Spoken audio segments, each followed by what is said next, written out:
Good afternoon, everyone. Good afternoon.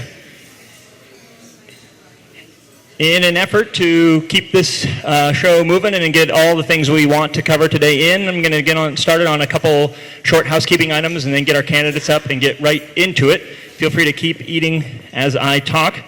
I want to make sure to thank our sponsors of this McMinnville City Club and partner, Chamber of Commerce Candidate Forum. Sponsors for the McMinnville City Club are Larson Motors, Chemeketa Community College, Western Title and Escrow, McMinnville Area Chamber of Commerce, Columbia Bank, On Point Community Credit Union, First Federal Savings, Gormley Plumbing and Mechanical, and Cellar Ridge Construction in the gold. In silver, we have First American Title Insurance, Payne West Insurance, Hillside Retirement Communities, The News Register, Sokol Blosser Winery, and Willamette West Realtors. And in the Cultural Trust, we have Stephen Rupp, Phil and Phoebe Newman, Jeb and Michelle Bladine, Dan and Mary Corrigan, and Richard Ulrich. A big round of applause to the sponsors. Thank you.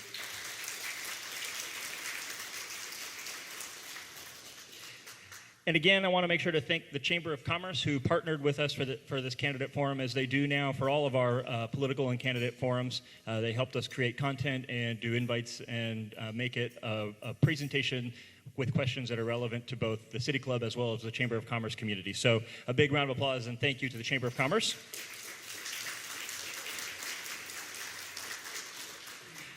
So many of you have been to City Club debates before. We do modified Lincoln Douglas, where the candidates will be asked the same question and they'll alternate order on who responds first, and will be 2 minutes for initial response, 2 minutes, and then 1 minute rebuttals apiece, and then they'll alternate who starts. But don't worry if you don't catch on. These guys know what they're doing, so you just sit back and enjoy the ride. I will be calling time in their ear when it's about time, and otherwise, I'm just here to ask the questions. On the subject of questions, in front of you, you all have a little City Club notebook. You can submit questions, write it with a golf pencil on a page or a pen or spaghetti sauce or whatever they served. Write a question that you want of these two candidates and tear the page out and hold it up. One of our lovely assistants, Ossie Bladine perhaps, or Chris or John, will collect it. They will collate them, and then we will be asking the candidates 2 audience-submitted questions. So we're not doing a normal hand-raising question and answer for these candidates, but we will be doing a question and answer with just hand-raising for our second part of the portion, which will be the address by candidate for Governor Bud Pierce. So if you have any questions of the House District 24 reps, feel free to write them down and submit them. We will ask 2 at the end, and they'll each get a minute to respond to each question. So without much further ado, would like to bring up the candidates today. Ken Moore, the Democrat running for House District 24, and Ron Noble, Republican challenger to the seat. So why don't you guys come on up. You can sit at the same table if you'd like, or you can sit at opposing tables if you'd like.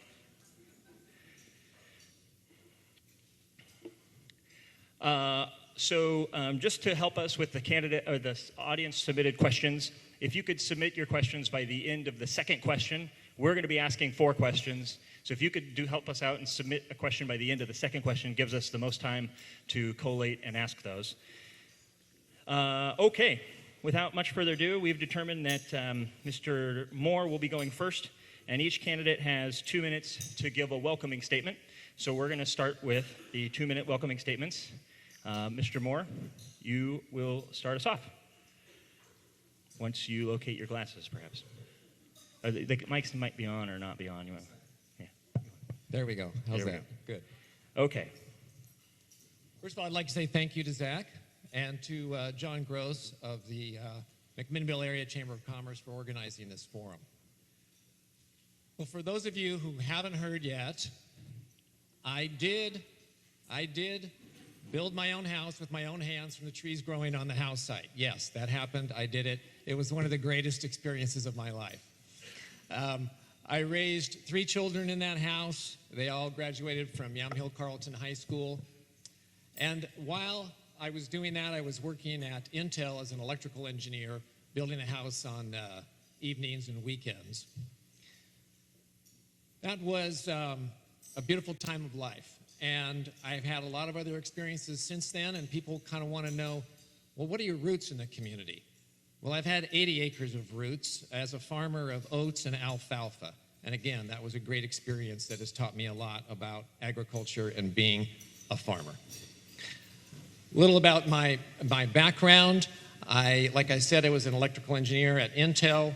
Currently, I'm a contractor, businessman, handyman, and as a member of the Chamber of Commerce here in McMinnville, I serve as an ambassador.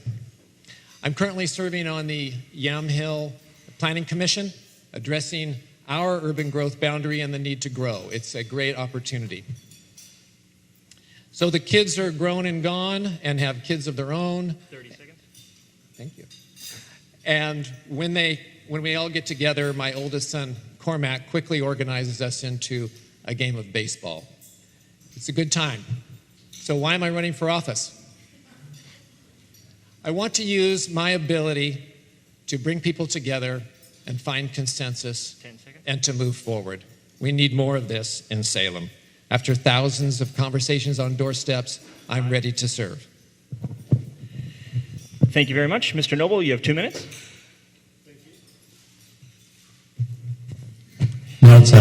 Now it's on. Okay. Well, thank you for inviting me this morning, both the Chamber and the City Club. My name is Ron Noble, running for State Representative in District 24. What's really most important about me, I've been married for 33 years. My wife is sitting in the back here. Father of 4, grandfather of 2, and another one on the way. Many of you know that I was police chief in town here for 8 years, 26-year career in law enforcement, beginning in Corvallis and finishing off in McMinnville here, and I absolutely love this city. So when we retired, because it's always a mutual decision, we decided to stay here in McMinnville. When I was president of the Oregon Chiefs Association, had an awesome opportunity to represent chiefs from around the state. We had an opportunity to be involved in some legislation. And being on the board of the Chiefs Association, I had a chance to watch legislation in action. We would propose and support bills to support public safety issues in our state. But one of the things I noticed, and you don't have to look far, that happens in the national election today, is we're so divided and we're so partisan that the rhetoric gets in the way of solving any problems. So when the opportunity presented itself for me to run for state legislature, I jumped in because, quite honestly, I'm tired of the extreme rhetoric. I think we need to solve problems. That's what I did as a police chief. They weren't Republican or Democrat problems, they were people issues, and we need to find people solutions. So I'm running for state rep because I want to be part of a group of men and women that maybe can turn that rudder a little bit and get this ship sailing so we're doing best for the people of the state of Oregon, for the economy, and for my grandchildren. Thank you. All right, thank you very much. With that, we are going to go ahead and get into the questions. And again, Mr. Moore will begin the question and answer period. Question 1, if elected, what are your top 3 priorities, bills, changes, or ideas you will advocate during your first term? Mr. Moore, you have 2 minutes. My platform is excellent education, efficient transportation, and affordable housing. Speaking briefly on each of those, I want to make targeted investments that have good returns. And in education, I think that is career technical education. Those kids that are hungry to learn a trade, let's give them that opportunity. And it will engage many more of our students. Our graduation rates will improve, and they'll be more productive when they graduate, either starting their career or better off earning their way through college and arriving without so much debt at the end. Housing. Probably the most common concern I hear when I knock on doors is how affordable housing is affecting so many of us. Often a middle-aged couple will come to the door, they'll have 2 or 3 20-somethings at home that are not able to A, find a place, B, able to afford what they find. Rents are rising much faster than wages. I would propose having developers, giving them incentives to build more of that affordable workplace entry-level housing to ease the demand and stabilize rents. Transportation, we have an excellent opportunity here for the future of our economy here in this area with the Newburgh-Dundee bypass. I will be a champion of that completion of the whole entire 11-mile project. We need a robust transportation project coming out of this next session. 30 seconds. And the problem we have right now is maintenance on roads and bridges. We have bridges that are no longer able to carry the loads they were designed for, and trucks being rerouted around it. It's affecting our economy now. So again, transportation, education, affordable housing. Thank you very much. Mr. Noble, 2 minutes. I think, is there a way to make this a little less hot?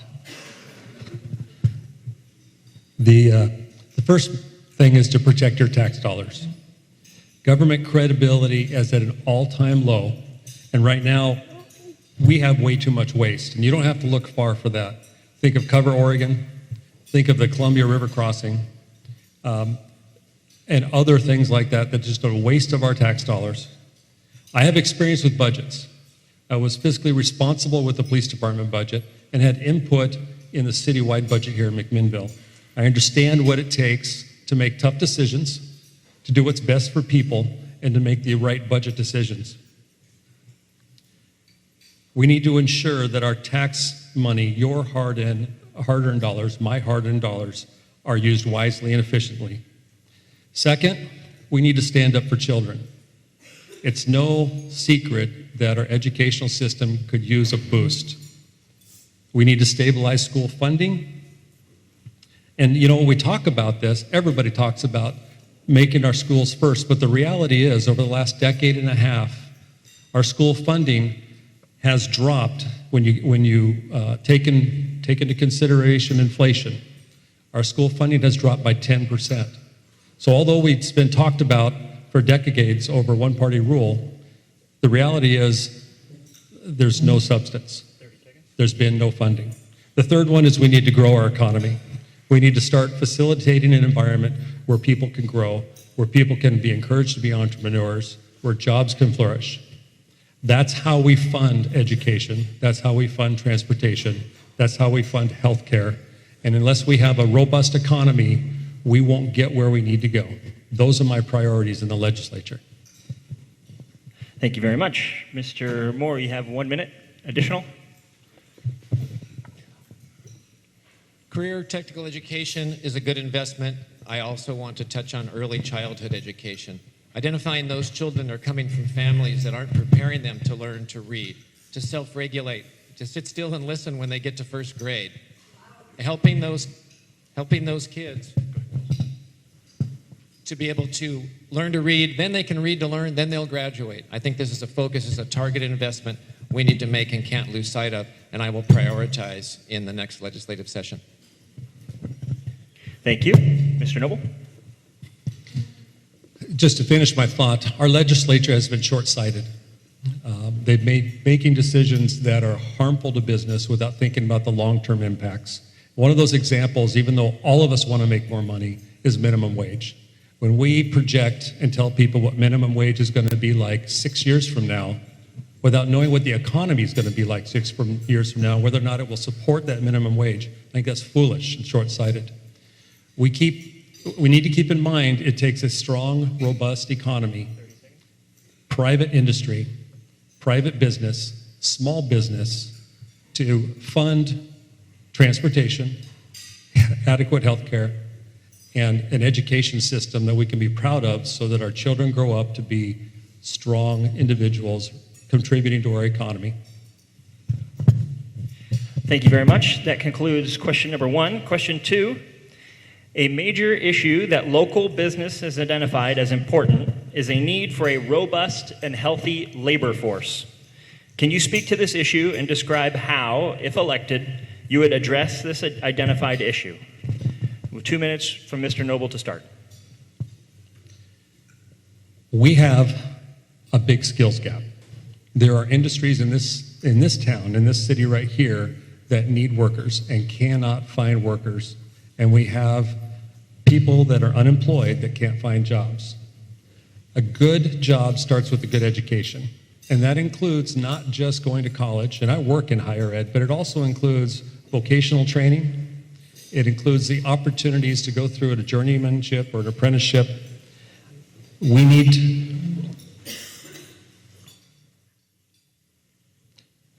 to stay on track and not lose your spot. But we need to invest in vocational training. We need to let students choose their passions. I am all for higher education, and I think it's a smart move if the person is inclined to higher education. But I think we've had too great of an emphasis on everybody must go to college. That's not the case. I mentioned I have 4 children. Not all of them are meant to go to college. Some of them are meant to choose different paths to be productive members of society, to learn a trade, to learn business, and then to participate in growing the economy, participate in education, participate in designing new roads, building infrastructure, and 30 seconds. we've somehow gotten on this track that the only successful high school graduate is one who's going to college. And I think that's wrong. We need to understand that everybody brings a different set of tools and everybody has something to give in society. It's not always a college degree. Thank you very much. 2 minutes, Mr. Moore. First, I'd like to frame the problem a little bit, and if you talk to the people at Express Personnel, they will confirm the fact that they have open jobs without qualified applicants. And these are manufacturing jobs. These are jobs that are waiting for qualified people. So the problem exists, and how to connect businesses that want to grow with those people that are looking for jobs will be something that I will be working on. I'd like to talk a little bit about another opportunity that we have to expand throughout the state, and that's the wonderful example we have of Meggitt partnering with Yamhill Carlton High School. Jeremy Lodge of Meggitt was determined to be a part, to make a difference, and he went over to YC and they refurbished a shop, donated equipment, and even trained Mr. De Silva, the shop teacher, how to weld one summer. So he learned to weld. Now they have a certified welding program at YC. This is an example that we need to replicate all over the state. I was honored to be able to teach junior achievement at Dunaway Middle School and teach about the incredible history of entrepreneurship we have in our country. And giving those kids in that 8th grade classroom, Jeremy Hurl's class, a vision of who they could be and what they can do. So we need to instill within the hearts of our children a bright vision for the future and how working hard and learning how to work will be beneficial for them and for all of us. Very good. 1 minute back to Mr. Noble. Thank you.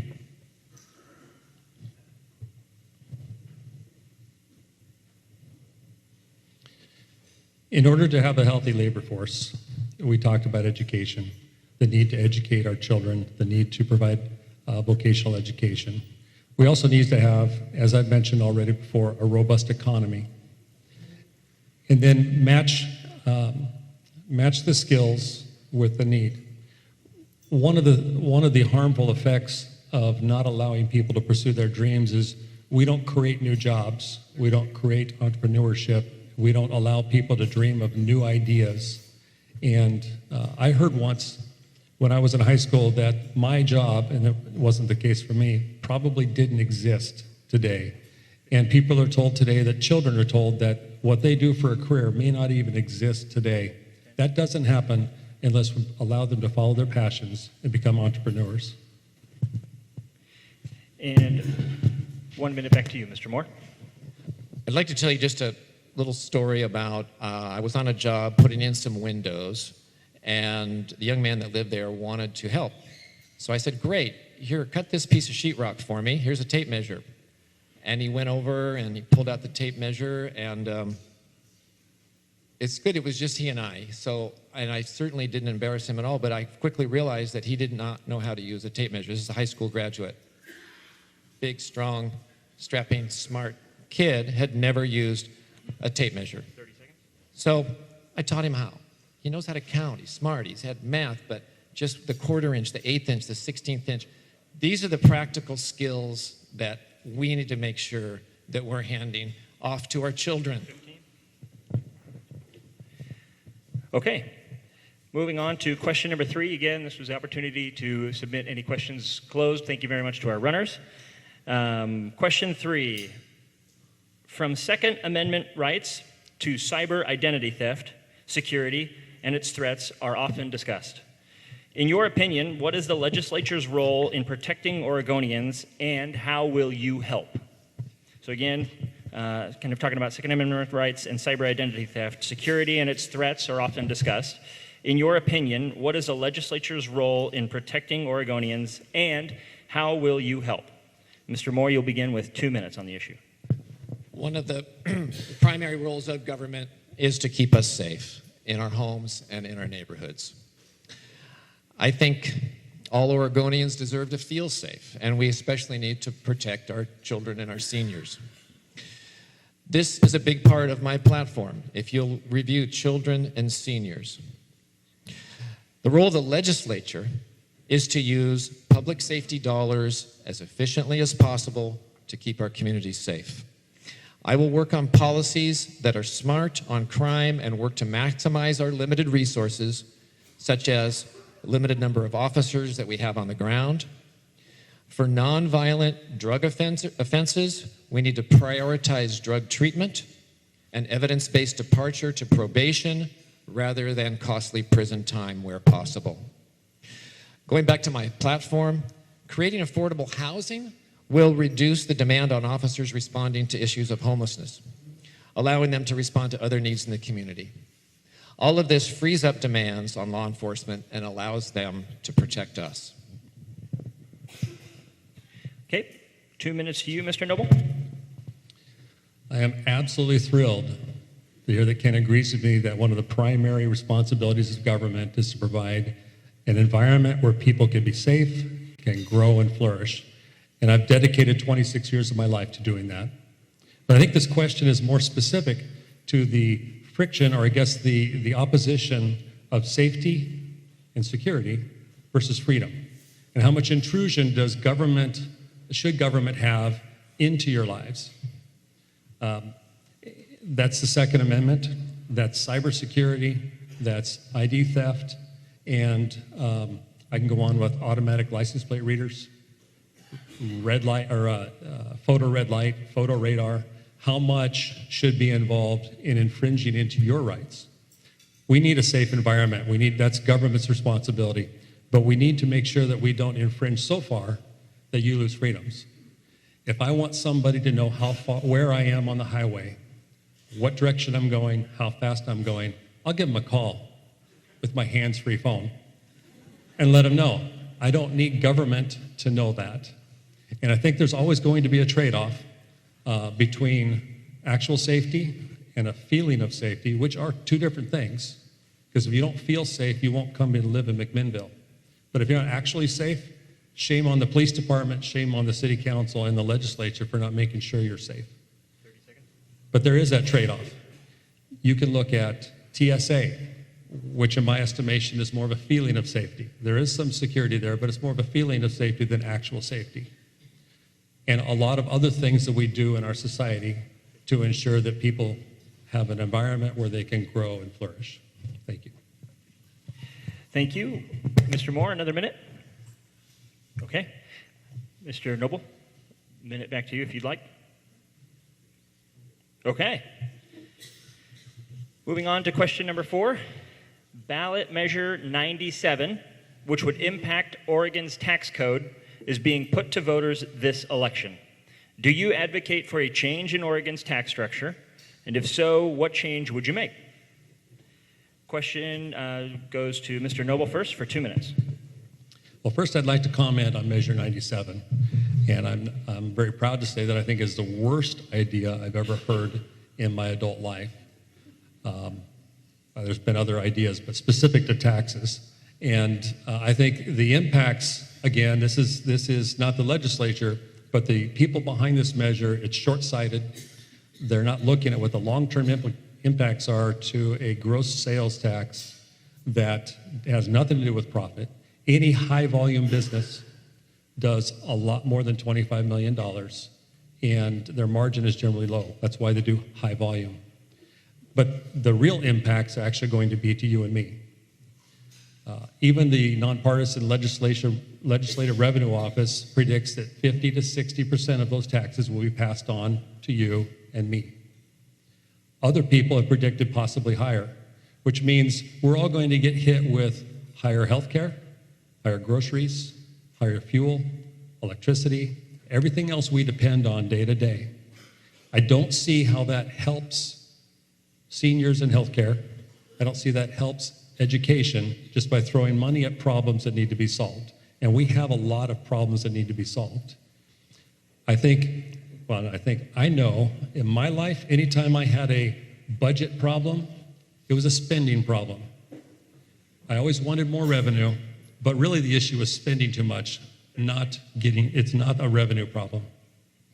And that's where we need to start with the state legislature. We need to make sure that we're spending your dollars wisely, ensuring that it goes as far as it possibly can before we think about doing anything with new taxes or even restructuring what we have. We need to be efficient and effective with what we already have. Thank you very much. 2 minutes from Mr. Moore. Oregon has a perpetual budget shortfall, and this affects our schools. I've seen it. We have record class sizes. We have one of the shortest school years in the country. We have low graduation rates. It affects our seniors, our senior services. Federal funding will be cut to senior services this year.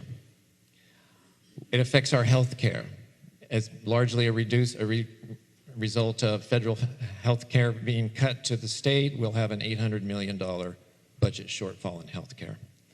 We also have the lowest corporate tax rate in the nation. Whether you like Measure 97 or not, whether you think it should be on the ballot or not, it's time that large out-of-state corporations pay their share. This burden should not be continually coming to families, to working families, and to seniors and those people that are in small business bearing the brunt of this tax. Okay, thank you. A minute back to Mr. Noble if you'd like to address anything additional. Well, again, it's a spending problem. And not that we spend, not that everything we spend on is not necessary, but have you seen the increase in the budget for the state? None of our businesses, none of our personal income has gone up like this over the last decade. It's not a revenue problem right now. We have a budget shortfall because the budget doesn't balance, because they're planning on spending more money than we have available to us. That doesn't mean that we don't have an issue to deal with. We have a big issue to deal with, but we need to get a hold on and rein in spending. And it's really nice to talk about corporations and taxing the big guy, but it's all passed down to us. The impacts will be felt by you and me, my mother-in-law and father-in-law, my parents, and my children. Thank you. And 1 minute back to you, Mr. Moore, to address anything additional.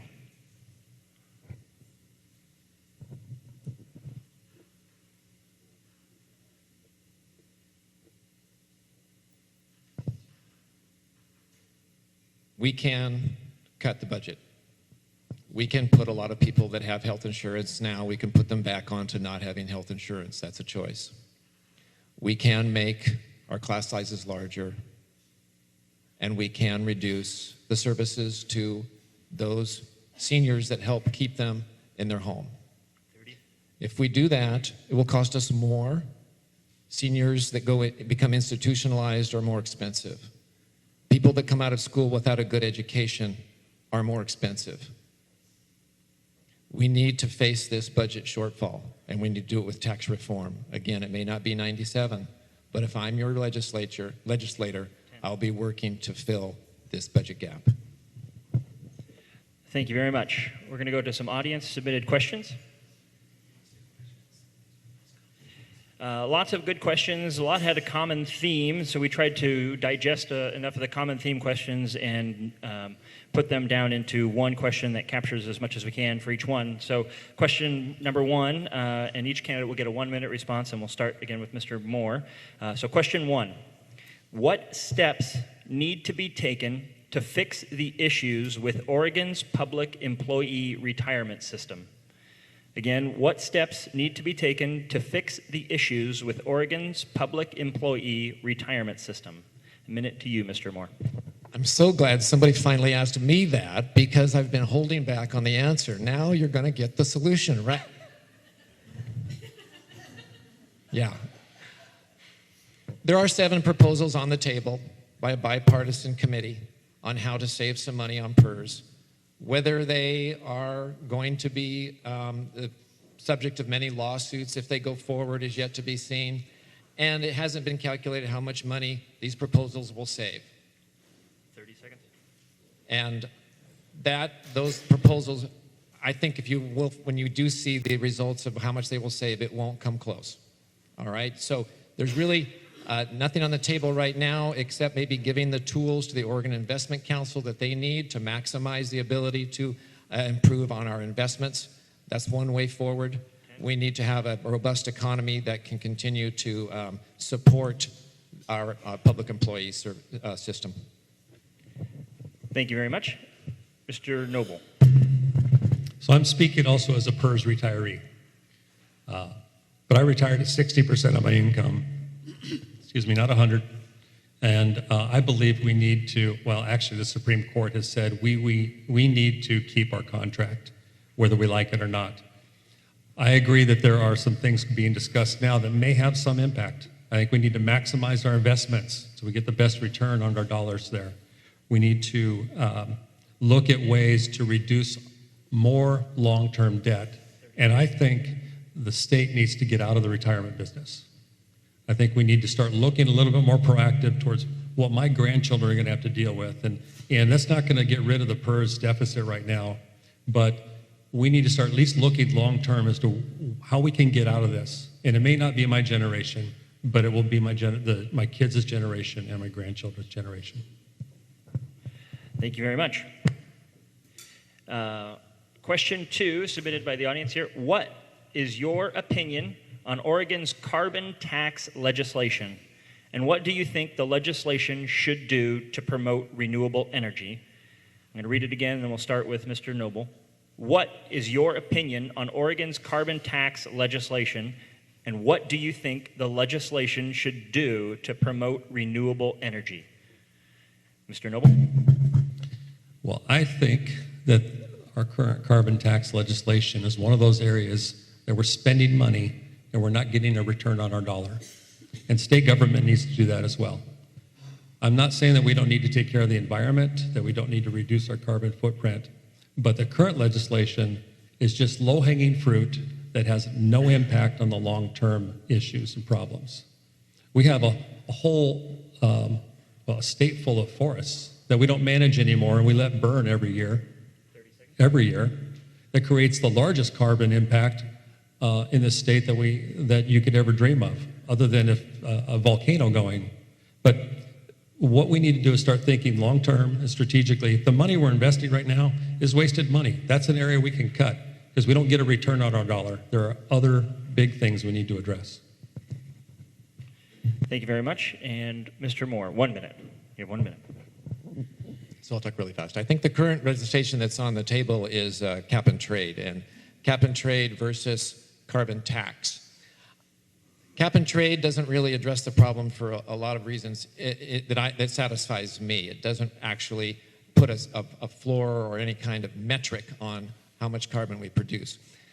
What would affect, where I'm coming from, is that each of us are responsible for our own carbon output, that those who use it pay to dump. Just as we pay to have our trash hauled away, we recycle if we want to have a smaller trash can and cost us less. I think the same thing should apply to carbon, that we will find a way to reduce our individual carbon outputs if it costs us a little bit of money. And renewable energy? That's a matter of science. I want to be, as a legislator, hearing the proposals of those people that say this is going to pay off, and being able to pay attention to the science of moving forward with solar and wind energy. Thank you very much. Thank you very much to you, the audience, for coming out today and submitting questions and listening to these candidates. Thank you very much to the candidates for taking the time today to answer the questions. So a round of applause, please.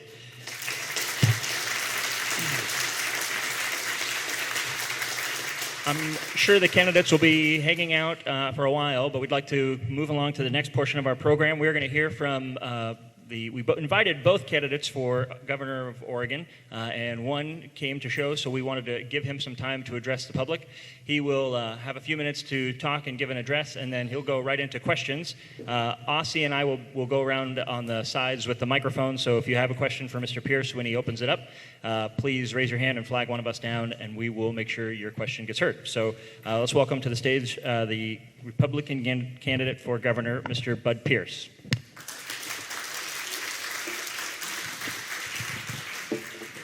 Well, we have about 15 minutes. I want to stay on schedule for you, and so let me abbreviate my remarks to about 5 minutes, and then we'll take 10 minutes of questions. I really appreciate our two candidates who just debated.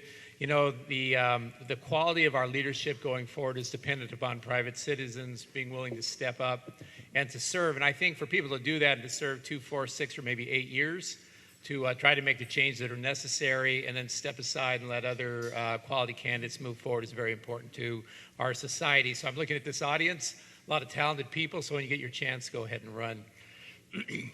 So let me tell you a couple things about myself. I'm known as a successful cancer doctor, and I've certainly had some private success with that and had a great career. But what I'd like people to know about me is I started off as a janitor's kid, a small town boy. First job as a bag boy, second job as a nursing home orderly, cleaning people up. Never have forgotten where I come from or where I came from. I always have a heart for the regular people to make sure they have a chance at a fair life. I never forget that. And I am a Marine, which means you say what you mean and you mean what you say. You're going to do what you say you're going to do. You're going to face problems head on. You're going to leave nobody behind. So in our era, that's all races, all religions. We all go together in one great success. In terms of my Republican Party, which I'm the representative of, we've had a long drought in state elections. Last one, a statewide governor's race 34 years ago. Held any statewide office 28 years ago. We're the 5th most liberal state, the 40th most conservative state. So if we don't get that 10th a lot bigger, and think about the people who were successful in the past, including our founder, Abraham Lincoln, Mark Hatfield, Vic Atiyeh, Tom McCall. If we don't start thinking about broadening that tent, we don't have a future in statewide politics. So I'm very interested in holding on to the people that are Republicans now, which tend to be fiscally and socially conservative. But I think we need to broaden that tent, and we need to attract fiscally conservative and socially more moderate people. And we need to be very aggressive in recruiting people of color, who are some of the most fiscally conservative and socially conservative people, including African Americans, Latinos, Asians, and Asians from the Indian continent. Those are natural Republicans. We need to welcome them in.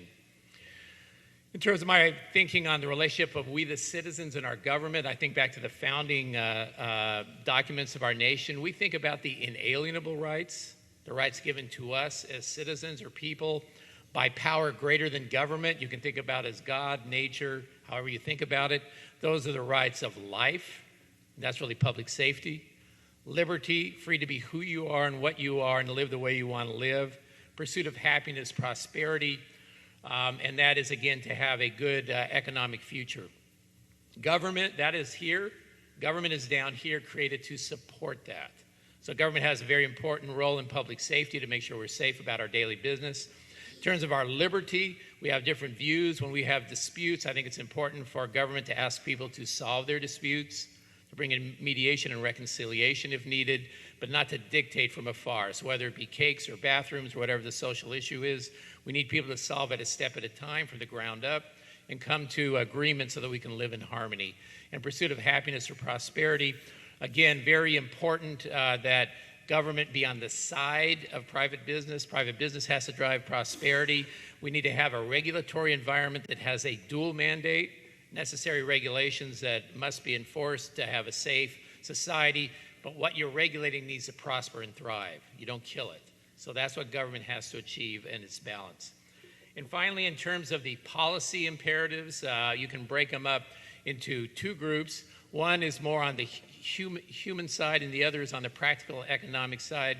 On the human side, domestic violence, domestic abuse, the status of women remain key issues in our society today that need to be taken on and improved in a meaningful way. We think about the homeless. We think about the mentally ill that are not treated. All those groups we really need to elevate, and we need to have strong policies and plans to make life better. From the purely economic point of view, I think that the issues that we face are try to bring back the middle class and our prosperity, and I'm very interested in actually bringing back things like manufacturing and expanding that. People say we can't compete with cheap Asian labor. I say, well, we need to compete with expensive German labor, and we need to outcompete them, and we need to have great jobs for Americans. I think about natural resource use again, and we need to, again, balance the environment and natural resource use. Timber is a great asset. We have many natural resources in Oregon that could be used. When we don't do it in Oregon, they do it in other parts of the world. It's one environment. We'll do it better. We'll protect the environment better. We need to develop that natural resource-based economy. And finally, infrastructure build-out. If we do that, again, we bring back great middle-class jobs. So that's my abbreviated remarks. That gives you about 10 minutes to ask me questions. And all questions are open, so thank you very much. Yes, sir. I was quick to grab the microphone, but the issue is really gridlock, both at national level, whether Republicans get the blame, at Democratic level in Oregon. What can we do to kind of loosen up bipartisanship as well as that very simple, more direct Salem session in January where that emergency clause was abused? Yeah. So clearly one of the major shortcomings of the last session was the lack of a transportation bill, but I would frame it lack of a transportation policy that's coherent. Our neighbor to the north just invested that's an investment. Investment is when you put money in, you build something. They put $16 billion into their transportation package in Washington, and we're struggling to get $400 or $500 million. So clearly we have to come up with funding, and that's going to take some look at maybe legislation that we have out there. There's been a proposal that can we roll back the low carbon fuels in exchange for a gas tax, because the low carbon fuels bill is going to lead to a gas tax. Can we free up more money out of our budget? I'm actually going to release a budget tomorrow that shows that we don't face an 8 to 10% all cuts budget if we don't have passed Measure 97. We actually have revenue that we can free up in there. So again, money is one issue. When you talk to the Portland mayor and you talk about the Tri-County, he talks about a no-build plans to improve traffic flows. There's a way to do that without building new lane capacity. That's part of the answer. The reason it's so hard to build lanes of traffic and transportation is the regulatory apparatus. When you sit down with ODOT managers, as I have, and engineers that have watched the evolution of our building over the last 20 to 30 years, the red tape that is involved make it almost impossible to build anything. That has to be rolled back in a process so we can, again, build capacity. Right now, the first step is no build and build capacity. And finally, where do we get more revenue? And one of the, I think, main ideas is, can you create public and private consortiums so that the new capacity that is added could be tolled? I'll just be frank about it. I don't like toll idea.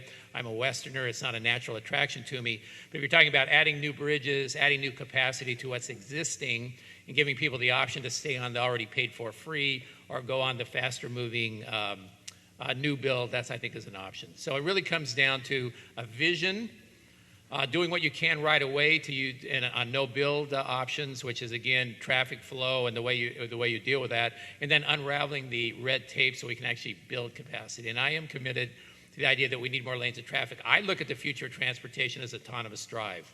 You get in your low carbon or no carbon vehicle, you tell it to take you someplace, you tell the trucks with an autonomous drive. That is the future of our transportation system in my mind, and that takes more capacity. It takes a lot more capacity, so we got to get there. Yes, ma'am. I can repeat it if you say it. Bless your heart. Thanks, Aussie. Many Oregonians are very concerned about the flood of money coming in from out of state and corporate donors. And my question is, how is your campaign funded? Yeah, I'd like to get some of that money. I don't have a lot of that, so we're not seeing any love come this way from out of state. I don't know. I have a few $1,000s. My campaign is probably about overall. I think probably 40% is going to be funded for me, and probably the other 60% primarily from small donors. Primarily, I got thousands of small donors. I have a handful of large donors. You can go to the Secretary of State's website, and I have almost all. I bet you I have 4,000 donors now that are primarily small. I probably have about 15 large donors that are in the range of 10 to maybe a couple of $100,000, more 10 to 50,000, and then the rest are small. So the one thing I could tell you is if I get elected, you own me, because the reason I have money to put into my campaign is because I've been paid for by the citizens of Oregon and service as their cancer doctor. And so if I'm it, you're the ones who own me. I'll listen to you. I don't have anybody underwriting my campaign. Anything? Question?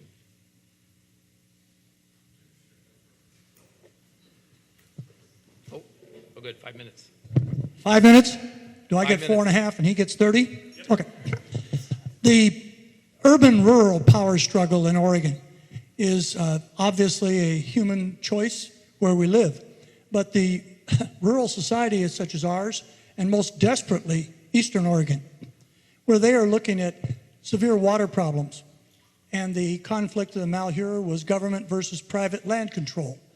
What kind of proposals do you have to maybe alleviate the struggles, the conflict of that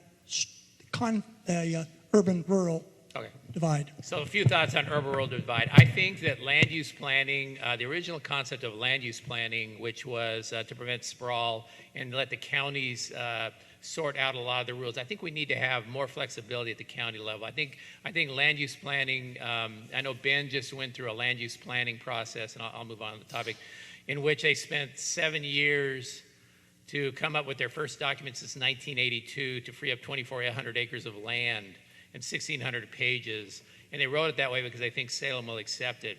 Shows that real tight central authority means there's less flexibility. We all want to maintain our forest land and our ranges and what makes Oregon special and prevents sprawl. But I think to have some land use flexibility in the areas is important. Portland should be different than Burns, Oregon. I really believe that, and the people need to have flexibility. In terms of the relationship of, again, government and the people, when you go out to Burns, Oregon, as I have, and they're struggling so much with their economy, and Malheur used to be the richest county in Oregon in the late 70s, and now they're desperately poor with very few people there, and the children that are raised there go away to school, and a lot of them want to come back. There's nothing to do, and you talk to someone who says, well, if I can get a 20-year guarantee supply of wood for a mill, I can get a $50 million mill built that'll employ 75 people. And realizing that the Blue Mountains matures about 800 to 900 million board feet of wood a year, and they harvest about 80 million board feet, and the rest kind of goes to waste and falls down and is killed by beetles and is consumed by fire. The inability of government to come up with pragmatic solutions and that tension and being unable to commit to the people to create their local economy is what leads to the hostility and the anger toward their government. So again, I look at it as, again, this is tricky because the federal government owns a lot of land out there. And it's interesting that when you talk to people who've been out there for 40 or 50 years, they used to work with the federal government, and obviously things have changed and they feel like they can't. Lots of tension. The answer is always what the answer is. It's unity, purpose, a clear vision. To me, the clear vision is a great economy and a great environment and living in harmony. I think what we're finding is if we can't get some economic value out of our natural resources, then those resources are actually damaged by the lack of ability to maintain them. Because the choice, frankly, is people abandon the land and let nature control it. Nature will do a good job. I mean, nature will create a lush area, but nature has constant fires and floods and things. And so if you're going to put people in there, you got to protect them from that, and then you get into trouble if you can't actively manage the land. So a lot more cooperation between federal, state, and local. Give the people as much freedom as you can. Let them create the life that they want to live. Let people have the flexibility to live in a condo in Portland, a nice house in the suburbs, or a ranch out in Eastern Oregon. Give people the freedom to do that. Figure out how to do that in a way that is not destructive to us all, but again, gives people a chance to live the way they want to live. I think that is the goal.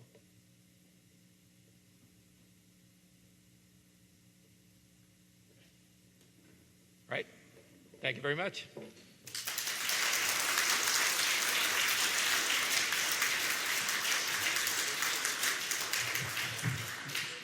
Big thank you to all of you for coming out today, all the candidates for coming out today. I'm sure they're still here in the periphery hanging out and happy to answer any questions. So if you have time, make sure to take advantage of that. The City Club and Chamber will partner again 1 week from today at 6 p.m. at McMinimans Hotel, Oregon, up in Maddie's room to host the 2 candidates for the mayor of McMinnville. We will have a forum for them to debate in the same format. So be sure not to miss that. Thank you very much for coming and have a great day.